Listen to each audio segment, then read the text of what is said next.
ओम नमः शिवाय। हर हर महादेव। मेरे सभी मित्रों को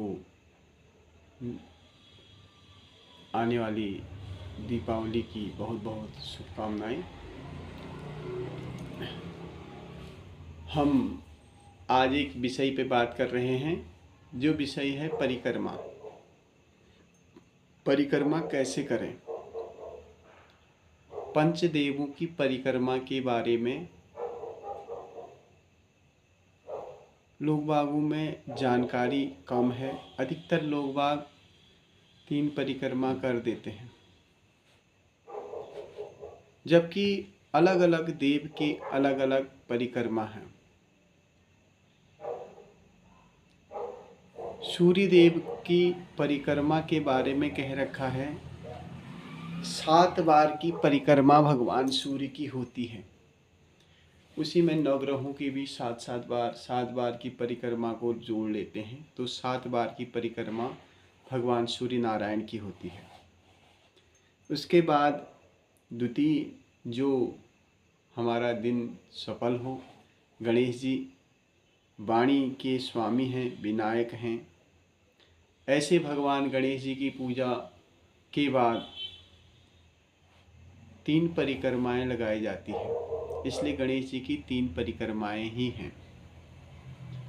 उसके बाद हमारे राजसी जो देवता हैं श्री नारायण, जिनके निर्मित लक्ष्मी नारायण आदि पूजा जो भी होती है, श्री रामचंद्र जी की, श्री भगवान श्री कृष्ण की, तो उनकी परिक्रमा 4 परिक्रमाएं होती हैं।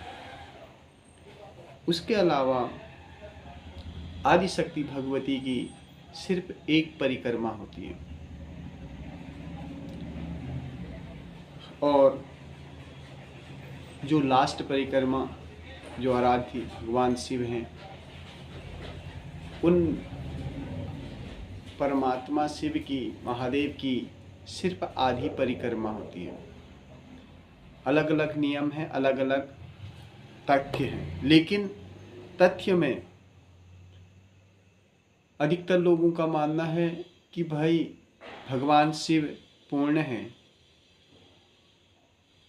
इसलिए, और सारा जीवात्मा जो भी हैं वो सब अपूर्ण हैं। अपूर्ण कभी पूर्ण की परिक्रमा नहीं कर सकता है। लेकिन दूसरी चीज़ यहाँ पर जो विशेष रूप पे मान्यता प्राप्त जो सबसे ज़्यादा है, वो ये है कि पूरब से उत्तर तक की परिक्रमा कर करके वापस लौट जाना, वहीं से वापस लौटना।